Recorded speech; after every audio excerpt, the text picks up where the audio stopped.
মই যোৱাৰ লগে লগে পৃথিৱীত অমংগল হ'ব, বিমংগল হ'ব। ধৰ্ম শূন্য হৈ যাব, ধৰ্মই নাথাকিব। মোৰ 5টা চিহ্ন এই ভূমিত আছে বুলিহে ধৰ্ম ৰক্ষা হৈ আছে। ধ্বজ ব্ৰজ যৱ পংকজ আৰু অংকু। মই যোৱাৰ লগে লগে এই 5টা চিহ্ন নাইকিয়া হ'ব। পৃথিৱীৰ বিমংগল হৈ যাব। দ্বাৰকা নগৰ সাগৰত ডুবি যাব। ইৰ আমাৰ দ্বাৰকা নগৰ সাগৰত যাইবে তল, মই গইলে লোকত মিলিবে বিমংগল। মই যোৱাৰ লগে লগে বিমংগল আহি যাব, ধৰ্ম শূন্য হৈ যাব, কলিযুগ আহিব। আৰু কলিয়ে কি কৰিব? অধৰ্মৰ লগত মিত্ৰতা কৰিব। অধৰ্মৰ লগত মিত্ৰতা কৰিব, ফ্ৰেণ্ড পাতিব, ধৰ্ম শূন্য হৈ যাব। বোলে কালিনা অধৰ্মে মিত্ৰেণ বাধিতা ধৰয়ো ধুনা। কলিয়ে অধৰ্মৰ লগত মিত্ৰতা কৰিব, ধৰ্ম শূন্য কৰি পেলাব।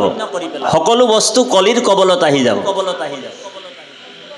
ये धर्म को खेदाइला कली, धर्म खेदाब, धर्म को खेदाइला कली, अधर्मे हे भैला बोली, देखा लुक भैला एकाकार। पाप बाढ़े दिने दिने कृष्णर शरण बिने, और आतो नहीं खे निस्तार। पाप ही जाओ, ग्राम देश राज्य जिमान जी आछे सब जगत कलि हुमाब। बोले धर्म तो कलि हुमाब, हयने बारू? बोले धर्म तो कलि हुमाब, बोले हय धर्म तो कलि हुमाब। आजिकाली नामघर बिलाक आगत एटा खेल आছিলে, अलप दिনৰ পিছত দুটা খেল হৈছে নে বাৰু? কলি হুমাইছে, ধৰ্মত কলি হুমাইছে। আগত নামঘৰ বিলাকত এটা খেল আছিলে, দুটা খেল হ'ব। তাৰ পিছত অলপ দিনৰ পিছত তিনটা খেল হ'ব। তাৰ পিছত অলপ দিনৰ পিছত 4টা 5টা 8টা খেল হৈ যোৱাৰ কাৰণে 8 খেলিয়া নামঘৰ। গোলাঘাট জিলা অলপ দিনৰ আগত 6 মাহৰ আগত গোলাঘাট জিলাত 8খেলীয়া নামঘৰত ভকতে ভকতৰ লগত ঘুচিয়া ঘুচি লাগি গ'ল। ঔ হৰি ঔ ৰাম। অকল ঘুচিয়া ঘুচি নাই, দা কোঠাৰ ওলাউলি হৈ গ'ল। কেছ মোকদ্দমা আজিও চলি আছে দুইটা ফৈদাৰ মাজত। ধৰ্মটো কলি সোমাই গ'ল। সেইকাৰণে ভগৱন্তৰ ভক্তিৰ বাহিৰে কলিৰ পৰা পৰিত্ৰাণ পোৱাৰ একমাত্ৰ উপায় আৰু নাই। সেইকাৰণে উদ্ধৱক কৈছে, এই উদ্ধৱ মইতো গুচি যাম, কলিক গোটেই পৃথিৱী জৰাজীৰ্ণ কৰি পেলাও। সেইকাৰণে উদ্ধৱে কৈছে, প্ৰভু তুমি যে গৈছা তোমাৰ লগত মোকো লৈ যাওক, মই তোমাৰ অবিহনে কেনেকে জীয়াই থাকিম। তে ভগৱান কৃষ্ণই কৈছে, হে উদ্ধৱ বোলে তুমি আমি দুয়ো গ'লে মিলিবে অনৰ্থ, অলুপ্ত হইবে দেখা ইটো ভকতিৰ পন্থ। তোমাক ভকতকো যদি মই লৈ যাওঁ ইয়াৰ পৰা, মই গ'লে বিমংগল হ'ব, মানুহে সহ্য কৰিব পাৰিব। কিন্তু ভকতকো যদি ইয়াৰ পৰা মই লৈ যাওঁ তেনেহ'লে অনৰ্থ হৈ যাব, ধৰ্ম শূন্য হৈ যাব। সেইকাৰণে তুমি এটা কাম কৰা উদ্ধৱ, তুমি বদৰিকা আশ্ৰমলৈ গুচি যোৱা, তাত মোৰ মহাভকত দুজনক লগ পাবা, বিদুৰ আৰু মৈত্ৰেয়। আৰু এই ভাগৱত ভক্তি তোমালোক গোটেই পৃথিৱী প্ৰজতি ঘূৰি ঘূৰি বিতৰণ কৰি থাকা। কাৰণ ভাগৱততে মই থাকিম বুলি প্ৰতিশ্ৰুতি আৰু প্ৰতিজ্ঞা দিলে। সেইকাৰণে উদ্ধৱক কৈছিলে যে মই এইবাৰ সমস্ত বলবীৰ্য সমস্ত বৈভৱ মোৰ তেজ তত্ত্ব ভাগৱত সমুদ্ৰত সোমাই যাম।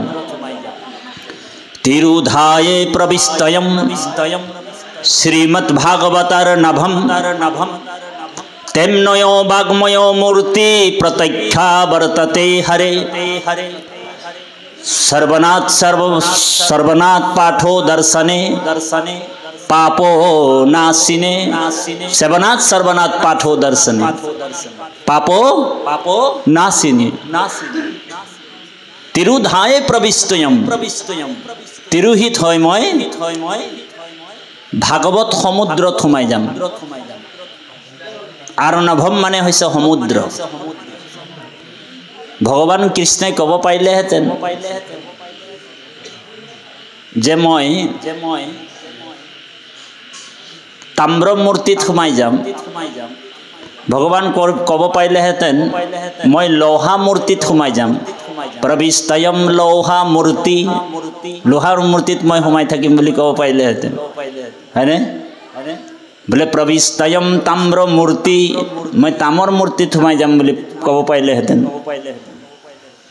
ভগৱান কৃষ্ণই ক'ব পাৰিলেহেঁতেন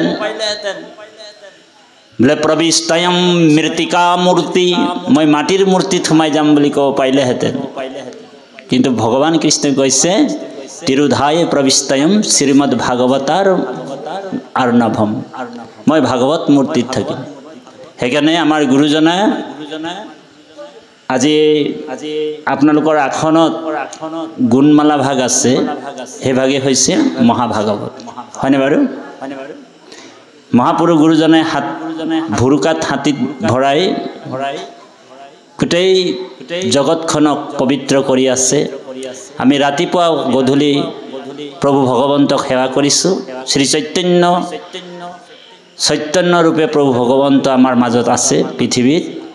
আৰু এই ভাগৱত এটা শব্দ ব্ৰহ্ম হয়। শব্দ কি হয় বোলে? ব্ৰহ্ম হয়।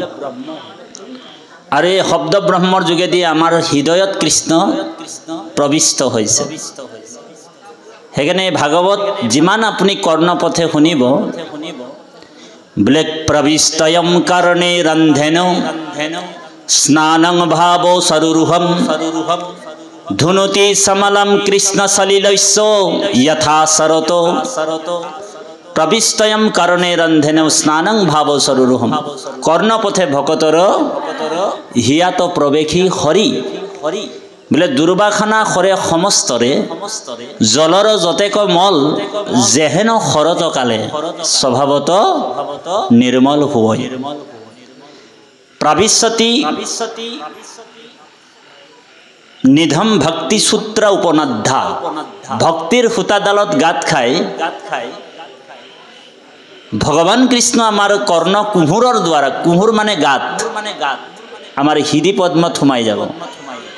আৰু হৃদয়ত থকা যিমান লেতেৰাবোৰ আছে, জাবৰবিলাক আছে, কোটি কোটি জন্মৰ কৰ্মবন্ধনে আমাক বান্ধি ৰাখিছে, ঢাকি ৰাখিছে। সেইকাৰণে কৃষ্ণ সূৰ্য আমাৰ হৃদয়ত উদিত হোৱা নাই।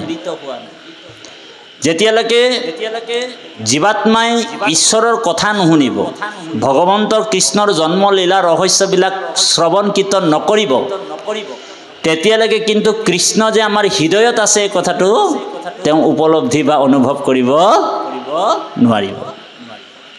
ভগৱন্ত বাহিৰত নাই বাপাই সমস্ত, ধ্যান দি শুনিব। শ্ৰীমদ ভাগৱত গীতাত কৃষ্ণই কৈছে, হে অৰ্জুন, মই সকলোৰ হৃদয়ত আছো, পৰিপূৰ্ণ ৰূপে আছো দেই। বোলে ইয়াত কম তাত বেছি এনেকুৱা নহয় যে আমাৰ ঢেকীয়াখোৱা নামঘৰটোত বোলে ভগৱানটো বোলে 100% আছে, গাড়ীখন লৈ বোলে তাত শৰাইখন দিলে তাতেহে কামত দিব, হয়নে? 100% ভগৱান তাত আছে। আমাৰ বোলে নগাঁও বোলে মৃত্যুঞ্জয় মন্দিৰত ভগৱানটো 100% আছে, শৰাইখন তাত দিলেহে কামত আহিব। ইয়াত কমলাবাৰী সত্ৰত বোলে ভগৱানটো 100% আছে, তাত শৰাইখন দিলে কামত আহিব। দক্ষিণ পাট সত্ৰত শৰাইখন দিলে আমাৰ কামত আহিব। আৰু আমাৰ এই মহান পবিত্ৰ নামঘৰত শৰাইখন দিলে কিন্তু কামত নাহে। ইয়াত 20% ভগৱান আছে, হয়নে? এনেকুৱা ভাৱনাবিলাক আমাৰ আছে নাই বাৰু? ভগৱন্ত সমস্তৰ হৃদয়ত আছো বুলি কৈছে। ধ্যান দি শুনি, বৰ গুৰুত্বপূৰ্ণ কথা। শ্ৰীমদ ভাগৱত গীতাত কৃষ্ণই কৈছে, হে অৰ্জুন, সৰ্বস্য সাহং হৃদি সন্নিবিষ্ট, মই সকলোৰ হৃদয়তে আছো। সমস্ত প্ৰাণীৰ মই আত্মা অন্তৰ্যামী, শুভা শুভ ফলদাতা সাক্ষী ৰূপে স্বামী সমস্ত প্ৰাণীৰ মই আত্মা অন্তৰ্যামী বাহিৰে ভিতৰে জানা সমস্ত ভূততে পৰিপূৰ্ণ ৰূপে আছো মই মহেশ্বৰ যেন জগতত ব্যাপী আছয় আকাশ হেহি মতে সমস্ততে কৰোহো প্ৰকাশ নুচুবয় দুখ গুণ মুক জগতৰে হেহি মতে বিচাৰিবা সমস্ত ভূততে আছো মই হৰি হবাকো মানিবা তুমি বিষ্ণু বুদ্ধি কৰি সেইকাৰণে ভক্ত প্ৰহ্লাদে দৈত্য শিশুসকলক উপদেশ দিছে দৈত্য শিশুসকলৰ চলেৰে আমাক উপদেশ দিছে কি বুলি কৈছে হে দৈত্য শিশুসকল ঈশ্বৰ সৰ্বে ভূতেস্য ভূতাত্মা অৱস্থিত ঈশ্বৰ সৰ্বে ভূতেস্য ভূতাত্মা অৱস্থিত সমস্ত ভূতত সমস্ত প্ৰাণীৰ হৃদয়ত পৰমাত্মা ভগৱান আছে সেইকাৰণে আমাৰ গুৰুজনাই দৰ্শনত কৈছে কীৰ্তনত কুকুৰ শৃগাল গদৰ বৰু আত্মৰাম জানিয়া সবাকো পৰি কৰিবা প্ৰণাম কিন্তু ধ্যান দি গুৰুত্বপূৰ্ণ কথাটো গুৰুজনাই কৈছে যে বিশেষত মনুষ্য গণত যিটো নৰ বিষ্ণু বুদ্ধি কৰি সৰ্বদায়ে মান্য কৰে প্ৰথমে কিন্তু মানুহৰ পৰা তুমি আৰম্ভ কৰিব লাগিব যদিও সমস্ত ভূততে ঈশ্বৰ দেখিব নোৱাৰা অভ্যাসটো তুমি কিন্তু মানুহৰ পৰা আৰম্ভ কৰিব লাগিব এতিয়া আমাৰ মানুহে বা আমাৰ বহুতে মানুহৰ ঈশ্বৰ জ্ঞান কৰিবলৈ টান পায় ইজনে ইজনক কৃষ্ণ বুলি ক'বলৈও টান পায় পায়নে ইজনে ইজনক কৃষ্ণ বুলি ক'বলৈ টান পায় ধৰি লওক এই অনুষ্ঠানটোৰ এইজন বাপে এজন ভাল নামাচাৰ্য এইজন বাপে যেনিবা সত্ৰাধিকাৰ এইজন বাপেই ধৰি লওক এই অনুষ্ঠানটোৰ ভাল পাঠক এইজন বাপেই এই অনুষ্ঠানটোৰ এজন ভাল ব্যাখ্যাকাৰক এইজন বাপেই এই অনুষ্ঠানটোৰ মূল পাঠক এইজন বাপক আপুনি মাজুলীৰ কোনোবা এটা জাগাত ধৰি লওক নায়া বাজাৰত লগ পাই গ'ল আপুনি অৰাক্ষৰিক এটা আখৰো চিনি নাপায় কিন্তু আপুনি ভকত আপুনি ধৰি লওক এই বাপজনক ধৰি লওক পটককে কৃষ্ণ বাপ বুলি কৈ দিলে বাপজনে আপোনাক কৃষ্ণ উল্টাই নকয় এনেকুৱা যদি কৈছে তেতিয়া গম পাই যাব যে সেইজন কোনো পদাধিকাৰ সত্ৰাধিকাৰ পাঠকী নামাচাৰ্য এইবিলাক একো পদৰ তেওঁ যোগ্যতা নাই হৰি ৰাম বুজি পাইছেনে কথাটো কৃষ্ণৰ নামত যাৰ ক্ৰিয়া নাই কৃষ্ণ নামত যাৰ প্ৰেম নাই সেইজন ব্যক্তি কোনো পদৰ যোগ্যতা নাই সেইকাৰণে কোনোবাই যদি আপোনাক কৃষ্ণ বুলি কৈছে কৃষ্ণ মানে তাঁতি বাপৰ এই ডেড বডিটো কোৱা নাই কৃষ্ণ বাপ তাঁতি বাপৰ এই হৃদয়ত যিজন পৰমাত্মা আছে ভগৱান সেইজনক সংবৰ্ধনা জনোৱা হৈছে কৃষ্ণ বাপ কৃষ্ণ পৰমাত্মাৰ নাম কৃষ্ণ হৈছে আনন্দ সৰ্বম কৰ্ষতি ইতি কৃষ্ণ যি সকলোকে কৰ্ষণ কৰি আছে সেইজনে কৃষ্ণ গতিকে ইয়াত ছবিত কৈছে শুনা সামাজিক জন মহাভাগৱত কথা আকৌ শুনে যিটো একমতি যদি বা মনত স্মৰৈ শ্ৰদ্ধায়ে কীৰ্তন কৰৈ পাৱৈ হেহি নৰে ভীষ্মগতি 12 জন বৈষ্ণৱৰ ভিতৰত ভীষ্ম এজন পৰম বৈষ্ণৱ ভগৱানৰ 12 জন বৈষ্ণৱ এতিয়া 12 জন বৈষ্ণৱনো কোন কোন ব্রহ্মা মনোহর হর কপিল কুমার হুক ভীষ্ম বলি রায় প্রহ্লাদ নারদ জনক আমিহি 12 জন সমুদায় হরির নামর গুপ্ত মহিমাক জানি আছো শুদ্ধ ভাবে জাকয়া চৰিলে ঠাৱতে বহিয়া দুৰ্লভ মুকুতি পাৱে এই 12 জন বৈষ্ণৱে হৰিৰ নামৰ যিটো গুপ্ত মহিমা এই 12 জনক ভট্ট বুলি কয় ভট্ট এই যে ভট্টাচাৰ্য যে উপাধি এটা থাকে যে ভট্ট মানে কি যে ঈশ্বৰৰ ভক্তিৰ ঈশ্বৰৰ সম্পূৰ্ণ জ্ঞান অধ্যায়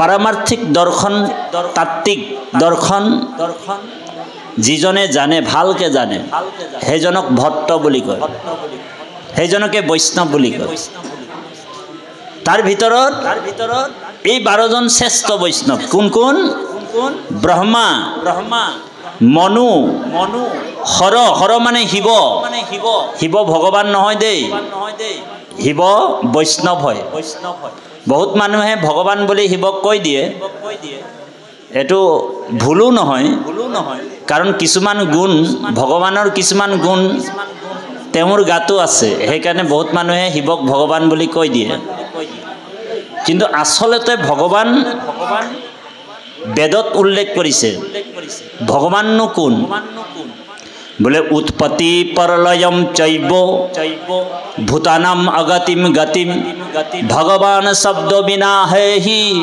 गुणम देहि जी उत्पत्ति परलयम चैव भूतानाम अगतिम गतिम जी सृष्टि स्थिति अंतकारी तीनिटा काम एकेलगे करिब पारे हेजन भगवान जी लक्ष्मीर पति हेजन भगवान सबे हब नोवारे भगवान कोन है एटो बेदेहे निरूपण करे कोने निरूपण करिब बेदे निरूपण करिब भगवान सब हब नोवारे तीनिटा काम जने एकेलगे करिब पारे हेजन भगवान हेकाने भगवानके प्रथमे भागवतत महादेवे अकल एटा काम करे संहार करे ते पालन करिब नोवारे सृजन करिब नोवारे शिवई अकल संहारे करिब पारे ते सृष्टि आरु पालन करिब नोवारे ब्रह्माय अकल बोले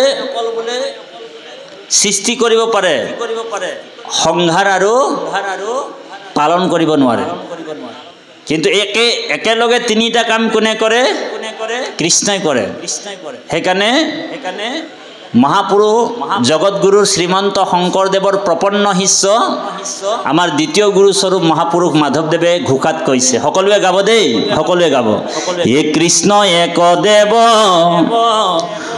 दुख हारी ये काल माया दीरो अधिकारी ओ कृष्ण बिने श्रेष्ठ देव नाही आर सृष्टि स्थिति अंत कारी देव एतांत बिने आन नाही केव ओ जानिबा विष्णु है समस्त जगते हार राम जानिबा विष्णु है समस्त जगते हार कृष्ण एक देव दुख हारी काल मायादिरु अधिकारी कृष्ण बिने श्रेष्ठ देव नाही आरो सृष्टि स्थिति अंतकारी देव तांत बिने आन नाही केव जानिबा विष्णुए समस्त जगते हार आरो সেইজন পৰমাত্মা ভগৱন্তৰ ভক্তিৰ কথাটো ৰজা পৰীক্ষিত বেদব্যাসৰ একমাত্ৰ পুত্ৰ শুকগুৰুৱে কৈ আছে ভাগৱত। ভাগৱত কোনে পৃথিৱীত আনিছিলে? বেদব্যাসৰ পুত্ৰ